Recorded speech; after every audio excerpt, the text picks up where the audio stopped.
If you've been caught unaware, Matt Colville and MCDM have recently released Kingdoms and Warfare, a new supplement for Dungeons & Dragons 5th edition that allows for players and DMs to create organizations, wage war, and engage in intrigue with other organizations.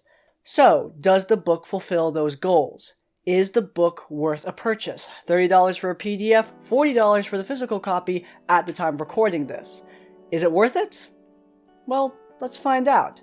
Today, we're going to be reviewing MCDM's Kingdoms and Warfare. Starting off with the aesthetics, this book looks amazing. All of the art is amazing, the book looks very professional, and of course it does.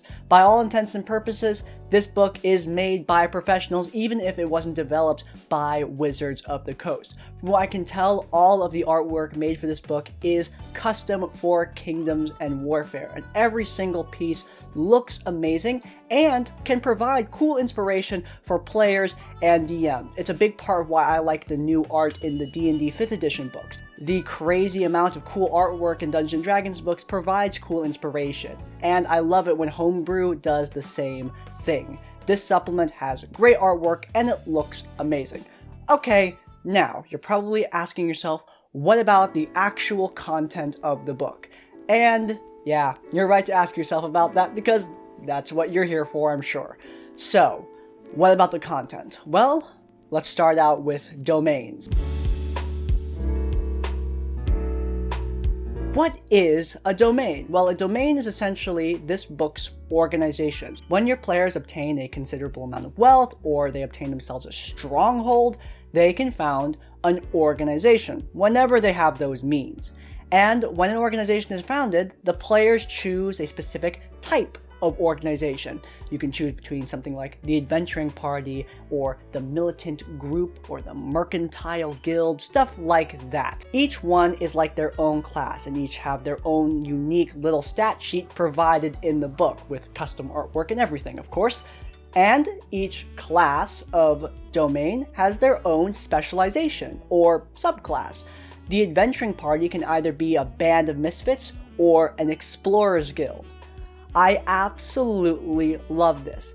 I love creative, thematic, and cool classes in D&D with subclasses that give their own flair. And this book essentially does the same thing for organizations, and I absolutely adore the concept. Now you might be thinking, isn't that restrictive? Wouldn't that restrict organization building to these specific classes and these specific subclasses? Well, no. First and foremost, I don't find the classes are very restrictive. Each of them allows for a lot of creative interpretation on how the class should be played. They really just provide cool, unique mechanics and flair for your organization, making you feel different from the organizations that you'll find throughout the world. On top of that, I feel like there are so many specializations, I can't really bring myself to say that they're restrictive, and each specialization can easily be reskinned. For example, the mercantile pirate band can easily be reskinned into a cowboy gang upon the Wild West. It wouldn't be that difficult. The perks would stay the same while the skin would just change. I love that about this book. It allows for creativity and allows for players to create their own themes, their own flair. It's great. It gives a lot of cool roleplay opportunities. It is very, very interesting to play with. I am incredibly excited about just this specific thing. I love the domain system. Now, domains are not just a small little thing that builds into the intrigue and warfare mechanics. Domains themselves are a mechanic and it is extensive. As I said before, sort of, domains have their own stat sheet, meaning they have their own unique stats that apply only to the domain. They have their own stuff to keep track of. There's a new power pool mechanic for your party thanks to domains. Essentially, it boils down to domains give your group a lot of new stuff to play with. That is a big plus for me. I really hate it when organization building is just like a tacked on little thing because it feels pointless. You are not getting a small little mechanic. You're getting pages upon pages of unique, cool homebrew that can add a lot to your game. Now, that might be a turnoff for some people. That seems like a lot, pages upon pages of homebrew to look through just to found an organization. Well, I don't think that's necessarily the case. Domains are not difficult to understand. Founding a domain is simple. Picking a class is simple. It's no more complicated than making a D&D character. And I think that that's another big plus for this book. Domains are not overly complex, even with all of the added mechanics. I didn't feel like I needed to reread stuff over and over and over again to understand what was going on, with the exception of one chart that kind of bothered me, but after a couple of seconds of reading over again, I figured out what was going on with the domain stats, which at first I didn't understand. In short, domains are a really great addition to D&D. They can be dropped into your game at any time, a new mechanic that doesn't feel too intrusive and integrates really well into 5th edition. Now, of course, domains are not just gonna be there. You don't just use domains for the power pool and the extra management. You want to use domains to fight your enemies, or at least do something to them, and that's where we get to Intrigue. Intrigue is this game's subterfuge system. 2 domains can enter Intrigue, and depending on their stats, they can take a certain amount of turns. And I think that this is really cool. It's essentially like a new combat system that's for domains. Now, in combat, D&D combat takes like 6 seconds per turn. Domains, though, these are extensive operations, meaning that they take place over the course of a few weeks, maybe even a few months. I think this is cool. You can send your followers and your allies out to do intrigue missions, such as gathering lore, which still does require stuff like players rolling the dice. It does require player input. It is not run by the DM. I think that's another big bonus. But you can do that while your players, your party, are fighting the big battles, the big missions, going into the enemy stronghold and taking care of generals and lieutenants, that sort of thing. I think that that's a really neat part of Intrigue. It essentially can run in the background and adds another layer of things that your players can do. I often find that sometimes, especially in the late game, D&D can get kind of repetitive, especially if your DM is starting to run out of ideas if the campaign is going on for too long. Do quest, kill guy, get thing. That's often what it feels like. That's at least how my campaign felt a lot of the time. However, with this, your players can run an extra set of mechanics on top of your traditional questing, spicing up the adventure just that much more. Intrigue is really, really cool. Players aren't going on these quests themselves. Players aren't going out to gather lore, so maybe you can create a lore master or librarian character to help them out with that. And it would give your party an excuse to interact with that character more. I can already see a couple of the NPCs in my campaign being used by my players for this specific reason. In case you can't tell, I really like the idea of Intrigue, this background stealth operation that can run while your players are questing. It just really works for me. Again, Intrigue is not just a small little thing though. It does have an extensive amount of mechanics.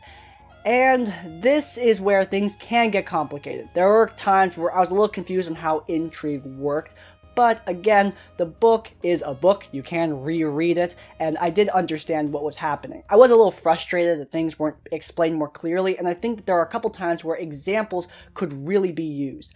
But overall, Intrigue is not that complicated. It is tied with domains, so if you understand the way domains work, then you definitely will understand the way Intrigue works, and the way 2 organizations can clash in a more subtle way.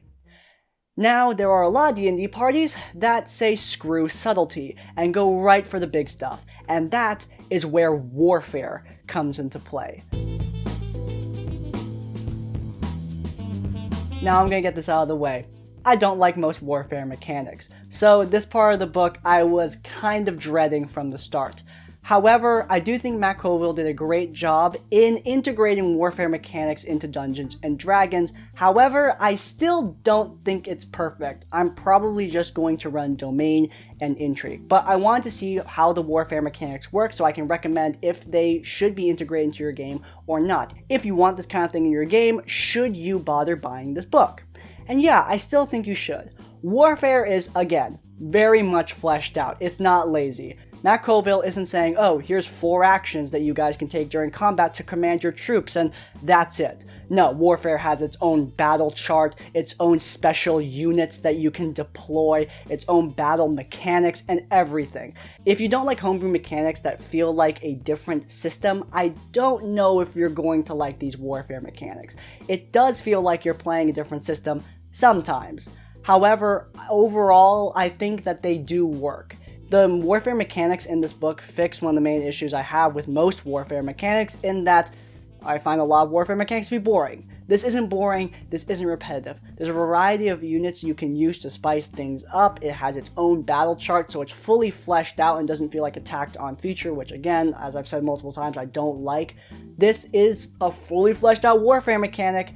It does at times feel like you're playing a different game. That's the consequence of something being fully fleshed out. It's not going to fit into vanilla D&D as well as, say, something more small scale like the mechanics in Tasha's Cauldron of Everything. Smaller things that can more neatly integrate into the game. This is a big new system, so naturally it's gonna feel different, and I think that's good.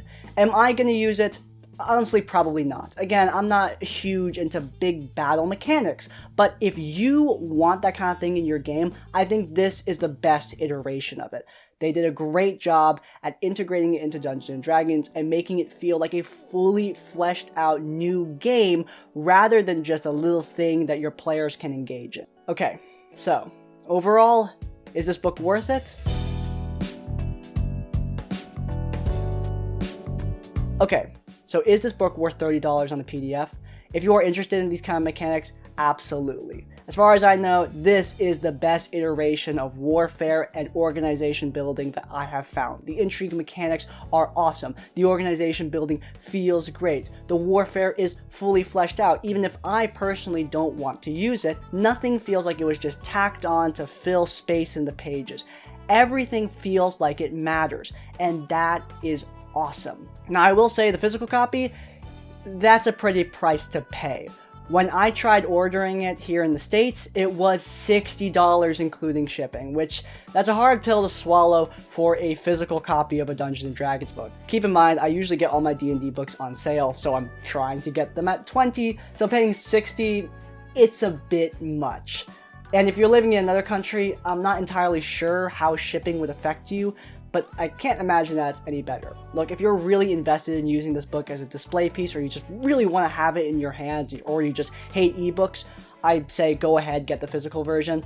But I think that if you don't have some aversion to ebooks, or you don't have a desire to use it as a display piece, the PDF will be perfectly fine. $30 is a good price for this book and for the content inside of it. Overall, Matt Colville, MCDM, the artists, everyone who was involved in creating this product, they did a wonderful job. I think that this is a great supplement for Dungeons & Dragons, and I will be integrating it into my next campaign as soon as possible. If you guys enjoyed this review, then please do leave a like. I want an excuse to make more of these, so please let me know if you enjoyed it.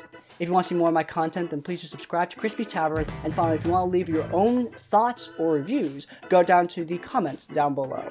If you can't think of a comment, leave the comment, "War is coming," to let me know you made it to the end of the video. In essence, like, comment, subscribe. I will see you all next time. Farewell.